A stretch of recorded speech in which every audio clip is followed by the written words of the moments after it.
அருமை சொந்தங்களே, அன்பு நண்பர்களே, இது சங்கர் கணேஷ் விவாக சங்கமம். இன்னைக்கு நம்ம இந்த வீடியோவில் அதுக்கு முன்னாடி யூடியூப்ல நம்ம வந்து மோர் தென் 1000 சப்ஸ்கிரைபர் சப்ஸ்கிரைப் பண்ணியிருக்கீங்க. அதற்காக என்னுடைய மனமார்ந்த நன்றிகளை தெரிவிச்சுக்கிறேன். இன்னைக்கு ஒரு டாப்பிக்கில் நம்ம உங்களை சந்திக்க விரும்புகிறேன். அதாவது நம்ம விவாக சங்கமமில் நிறைய பேர்த்துக்கு திருமணத்தை நிச்சயம் பண்ணி கொடுக்குறோம், திருமணத்தை நடத்தி கொடுக்குறோம். அதாவது ஒரு பெண் வீட்டாரையும் ஒரு ஆண் வீட்டாரையும் நம்ம அறிமுகப்படுத்தி அது கல்யாணத்தில் முடியும் போது மிக மிக மிக மகிழ்ச்சி அடைகிறோம். இப்போ அந்த மாதிரி நடக்கும்போது சில பேர் கேட்குறாங்க, ப்ராசஸ், திருமண சடங்கு, திருமண கல்யாணம் நடக்கும்போது என்னென்னலாம் நம்ம கடைபிடிக்க வேணும் அப்படின்னு நினைக்கும்போது தான் ஏன் நம்ம ஒரு வீடியோ நம்ம பண்ணக்கூடாது. இது எந்த ஒரு அதாவது சில விஷயங்களை நான் விட்டு போயிருக்கலாம், சில விஷயங்களை கொஞ்சம் அதிகமாக சொல்லியிருக்கலாம். அதுக்காக இது ஒரு கேஷுவலான ஒரு பேச்சுன்னு நீங்கள் எடுத்துக்கோங்க, ஒரு புரிதல், ஒரு அண்டர்ஸ்டாண்டிங். இப்போ மெயினாக பார்த்தீங்கன்னா திருமணத்திற்கான வயது அப்படின்னு பார்த்தீங்கன்னா, ஒரு பெண்ணுக்கு எப்போ திருமணத்திற்கு ரெடி ஆகிடுறாங்கன்னா 18 வயது முடிஞ்சதுக்கப்புறமே அவங்க திருமணத்துக்கு ரெடி ஆகிறாங்க. ஆப்ட் ஏஜ், சரியான ஏஜ் திருமணத்திற்கு பார்த்தீங்கன்னா இந்த காலகட்ட சூழலில் நம்ம ஒரு 22லேருந்து 25 வயசுக்குள்ளே ஒரு பெண்ணுக்கு திருமணம் பார்த்து முடிக்கணும். அதே சமயத்தில் ஆணுக்கு பார்த்தீங்கன்னா 23லேருந்து 27 வயசுக்குள்ளே கல்யாணத்தை முடிச்சிடணும். நான் என்ன சொல்ல வரேன்னா, ஒரு திருமணம், ஒரு ஜோதிடம் பார்க்குறோம், ஒரு ஜோதிட கட்டத்தை பார்க்குறோம், தோஷம், யோகம் இப்படிலாம் பார்க்கும்போது நீங்கள் நல்லா கவனிங்க. ஒரு பெண் 27 வயதை தாண்டி திருமணம் ஆகாமல் இருந்தால் அது தோஷம். ஒரு ஆண் 30 வயதை தாண்டி திருமணம் ஆகாமல் இருந்தால் அது தோஷம். நீங்கள் ஜாதக கட்டத்தெல்லாம் பார்க்க வேண்டியதில்லை.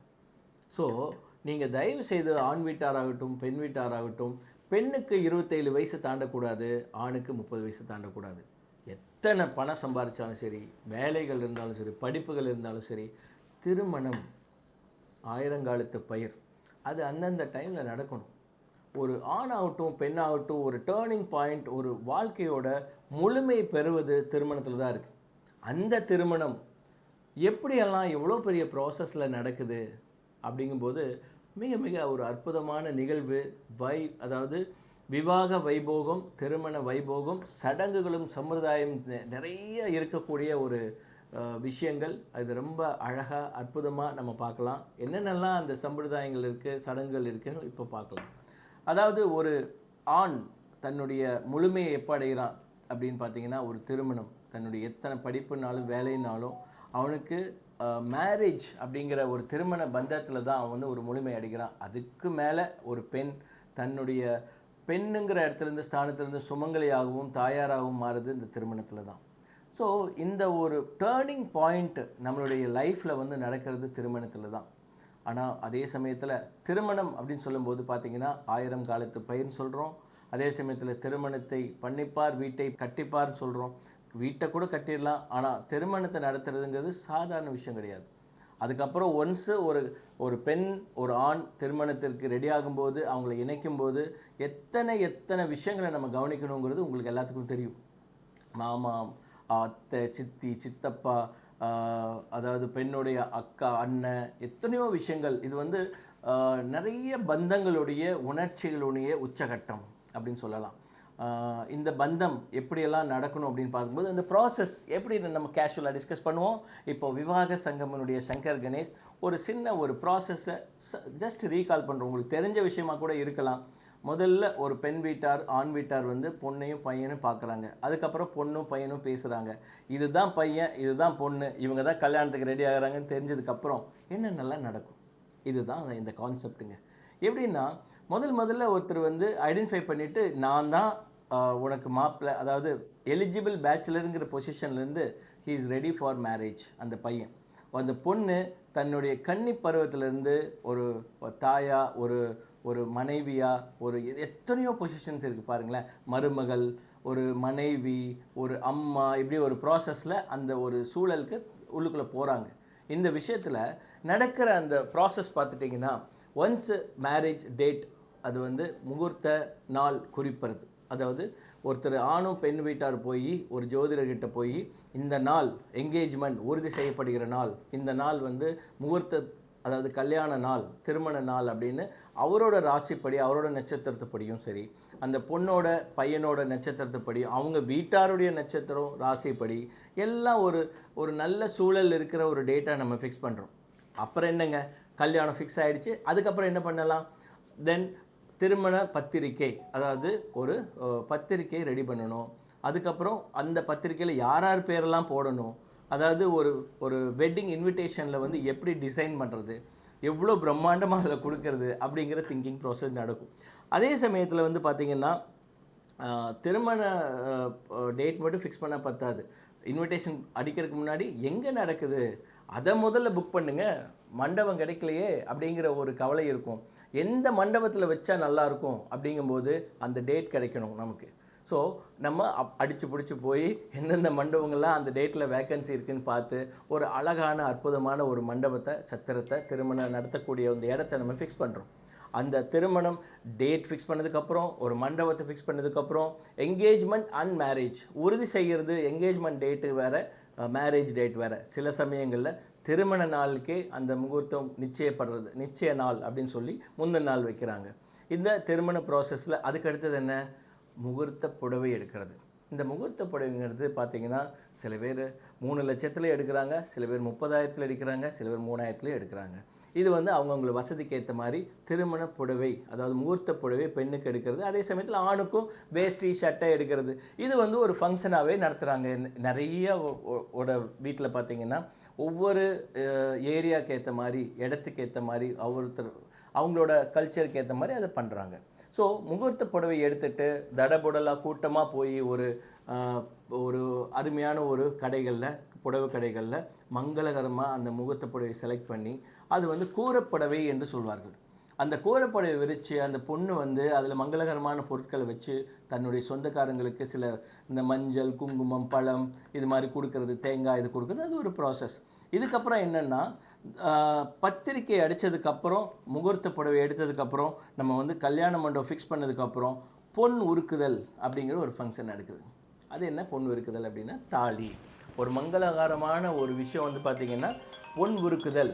அந்த பொன் உருக்குதலை மாப்பிள்ளை வீட்டார் வந்து கோல்டு காயின்ஸை வந்து கொடுத்து அந்த ஆச்சாரிகிட்ட அது ஒரு ப்ராசஸ். அந்த தாலியை செய்ய ஒவ்வொருத்தரோட தாலி வந்து மாறும். ஸோ ஒவ்வொருட ஒரு கல்ச்சருக்கு ஏற்ற மாதிரி, ஜாதிக்கு ஏற்ற மாதிரி, மதத்துக்கு ஏற்ற மாதிரி இந்த தாலி மாறும். அந்த பொன் உருக்குதல் ஃபங்க்ஷன் முடிஞ்சதுக்கப்புறம் அதற்கு அடுத்தது என்ன அப்படின்னா, அப்புறம் என்னங்க, திருமணம் தான். அந்த திருமணங்கள் போகும்போது என்ன பண்ணுறோன்னா, இப்போ வந்து பிராமின், நான் பிராமின் அப்படின்னு சொல்லி நிறைய கல்ச்சர்கள் இருக்குது. ஒரு அங்குரார்ப்பணம், முளைப்பாரி என்கிற ஒரு விஷயம். அது என்ன முளைப்பாரி அப்படின்னா, நம்ம சின்ன குழந்தைகளை கற்றுக்கிறதுக்காக அந்த கடுகு இருக்கு இல்லைங்களா, அந்த கடுகை வந்து ஒரு மண்ணுக்குள்ளே விதைச்சி ஒரு 2 நாள் கழித்து பார்க்கும்போது அழகாக அந்த கடுகு வந்து பார்த்திங்கன்னா துளிர் விட்டு பச்சை கலரில் கொத்து கொத்தாக பூத்து ரொம்ப அழகான கண்ணுக்கு இதமாக ஒரு உயிர் உருவாகிறத நம்ம பார்க்குறோம். அது மாதிரி தான் நவதானியங்களை மண்ணில் போட்டு ரொம்ப அழகாக வந்து அந்த எத்தனையோ நவதானியங்கள் வந்து அழகாக பூத்து நல்ல ஒரு செடியாக மாறி அதை வந்து கல்யாண இதில் வைக்கிறதும். அதுக்கப்புறம் வந்து பார்த்திங்கன்னா பந்தக்கால் நடுதல் அப்படிங்கிற இடத்துல வந்து பார்த்திங்கன்னா அந்த அரசாணிக்கால், அதாவது அரச மரம் என்பது ரொம்ப புனிதமான ஒரு அரச மரம். அதாவது விஷ்ணு, சிவன், பிரம்மா 3 பேரும் இருக்கிற அந்த இலையாகட்டும், அந்த மரமாகட்டும், அந்த அரசாணிக்கால் நடுதல், அரசாணிக்கால் அபிஷேகம் கூட சொல்லுவாங்க. இந்த அரசாணிக்கால்ங்கிற அந்த முகூர்த்த காலை நம்ம வந்து ஈசான மூலையில் பெண் வீட்டார்கள், ஆண் வீட்டார்கள் வீட்டில் வந்து நட்டு அது வந்து ஈசான மூலையில் பண்ணும்போது அதுக்கு நிறைய ப்ரொசீஜர் இருக்குது. மஞ்சள், சந்தனமெல்லாம் தடவி அதில் வந்து அபிஷேகம், பால் அபிஷேகம்லாம் விட்டு இப்போ எங்கள் வீட்டில் வந்து திருமணத்துக்கு நாங்கள் ரெடி ஆகிட்டோம் அப்படின்னு சொல்கிறது. இதுக்கப்புறம் என்னென்னா காப்பு கட்டுதல். அந்த அந்த 30 முக்கோடி தேவர்களும் அந்த தேவர்கள், அதாவது 3 தெய்வங்கள், பஞ்சபாலிகள், அதாவது பார்த்திங்கன்னா பஞ்சபூதங்களும் வந்து ஆசீர்வாதம் பண்ணி தடையில்லாத திருமணத்தை நம்ம எப்படி நடத்தி முடிக்கணுங்கிறதுக்காக காப்பு கட்டுதல். பொண்ணு வீட்லேயும் சரி, பையன் வீட்லேயும் சரி காப்பு கட்டுறது. களை கட்டுறது எப்போன்னு தெரியுங்களா?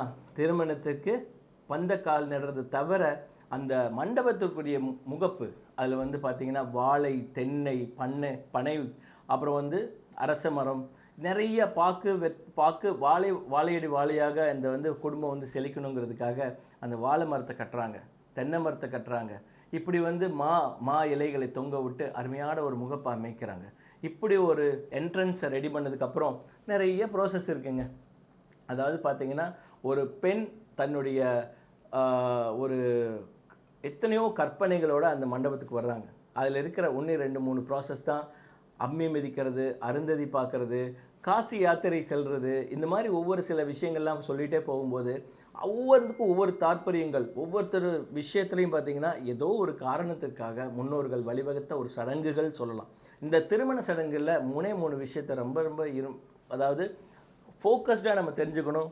அதில் ஒன்று வந்து பார்த்திங்கன்னா காசி யாத்திரை. அந்த காசி யாத்திரை அப்படிங்கிறது ஒரு மணமகன் பார்த்திங்கன்னா தன்னுடைய படிப்பு, தொழில் இதெல்லாம் முடிச்சுட்டு நான் வந்து கடவுள் மேலே பக்தியாக இருக்கிற ஒரு விஷயத்த திடீர்னு இந்த திருமணம் தடையாயிருமோ அப்படின்னு சொல்லிட்டு காசிக்கு போகிறார். அதை வந்து மணமகளோட தந்தை வந்து அதை தடுத்து நிறுத்தி, நாங்கள் வந்து எந்த விதத்துலேயும் உங்களோட உயர்வுக்கோ இல்லை படிப்புக்கோ லேர்னிங்க்கோ ப்ராசஸ் ஃபார் ஏர்னிங்க்கோ நாங்கள் தடையாக இருக்க மாட்டோம், என் பொண்ணும் நாங்களும் எந்த விதத்தில் தடையாக இருக்க மாட்டோம்னு சொல்லி அவரை வந்து ரிக்வஸ்ட் பண்ணி அவரை வந்து திரும்பி கூட்டிகிட்டு வந்து மணப்பந்தலில் உட்கார வைக்கிறது. அதுக்கப்புறம் என்னங்க, கும்பம். அதுக்கப்புறம் வந்து அதாவது ஒரு அக்னி சாட்சியாக தீயை வளர்த்து அந்த அரிசிகள்லாம் சொல்கிறீங்களா, 33 கோடி தேவர்களை வர வைக்கிறது தான் அந்த அரிசிகள். அந்த தேங்காய் இருக்குல்ல, பூரண கும்பம். அந்த பூரண கும்பம் வந்து ஒரு ஒரு கடவுளாகவே நம்ம வந்து உருவாக்கப்பட்டு, அதே சமயத்தில் மந்திரங்கள் உயிராகவும் அந்த ஸ்தலம் அந்த அத்தனை புனித நீராடி, அதாவது நம்ம என்ன சொல்ல கங்கா, யமுனா, காவேரி அந்த மாதிரி புனித நதிகளுடைய சாட்சியோட மிக அழகாக கல்யாணத்தை நடத்துகிறோம். அம்மி போல, அதாவது மிக கடினமாக இருக்கிற அந்த அம்மி போல எத்தனை கஷ்டங்கள் எந்த ரூபத்தில் வந்தாலும் மணமகன் அதை பொருட்படுத்தி தாங்கி கொண்டு இந்த திருமண வாழ்க்கையை நடத்தணும் அப்படிங்கிறதுக்காக எடுத்துக்காட்ட அம்மி மிதித்து அருந்ததி என்கிற அந்த மேலே வசிஷ்டர், அருந்ததிங்கிறது ஒரு வசிஷ்டரோட மனைவி, மிக அருமையான எக்ஸாம்பிள் எடுத்துக்காட்டாக விளங்கின ஒரு தம்பதிகளை நம்ம அப்படியே பார்த்து, அதுக்கப்புறம் என்னங்க நிறைய சடங்குகள், எத்தனை வகையான ஃபுட்டு, அறுசுவை உணவுகள் இதெல்லாம் போடுறோம். இதுக்கும் முன்னாடி ஒரு விஷயத்தை நான் சொல்லிடுறேன்.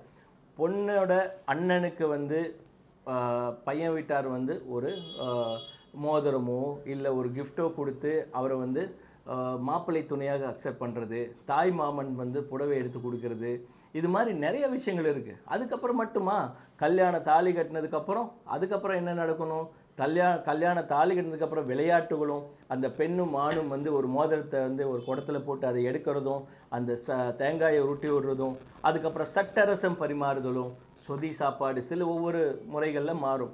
அதாவது சொதி சாப்பாடு என்கிறது வந்து ஆண் வீட்டார்கள் பெண் வீட்டார்களை அழகாக கூப்பிட்டு நாங்கள் வாங்க, கல்யாணம் முடிஞ்சதுக்கப்புறம் ஆண் வீட்டார்கள் வந்து பெண் வீட்டார்களை முறையாக கூப்பிட்டு சொதி விருந்து என்று படைக்கிறார்கள். இது வந்து திருநெல்வேலியில் ஃபேமஸ். ஒவ்வொரு இடத்துல ஒவ்வொரு மாதிரி இருக்கும். ஸோ இது மாதிரி நிறைய விஷயங்களை நம்ம சொல்லிகிட்டே போகலாம். இதுவரையும் நான் சொன்னது திருமண சடங்குகளும், அதாவது கல்யாணம் என்கிற ப்ராசஸ் ஆஃப்டர் ஐடென்டிஃபைங் த ஒரு bride and grooms. Thank you very much. இன்னொரு எபிசோடில் நம்ம இன்னும் டீட்டெயிலாக பார்க்கலாம்.